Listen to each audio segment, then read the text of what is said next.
Welcome to the Tech Egg. Don't get scrambled. Enjoy the video.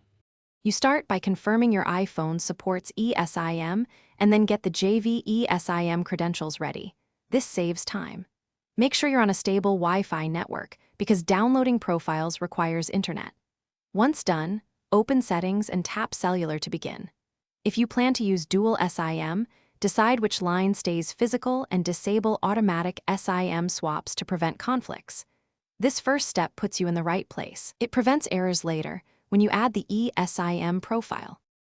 Now you install the JV ESIM profile. In Settings, right arrow Cellular tap Add Cellular Plan and scan the JV QR code or type the activation code provided. This is the key step for provisioning. After the profile appears, label it clearly so you can choose it later.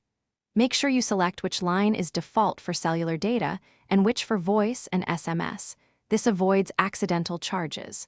Once the profile installs, restart the phone to finalize network registration and confirm Finish by testing calls, texts, and mobile data on the JV ESIM to confirm functionality. If something fails, toggle airplane mode for 10 seconds, then retry. This often forces reattachment to the network. If problems persist, remove and reinstall the ESIM profile or manually set the APN in cellular settings. Some carriers require custom APN for tethering. Finally, keep your QR or activation code in a secure note. If you still have issues, contact JV support with your iXid and iPhone model for faster resolution.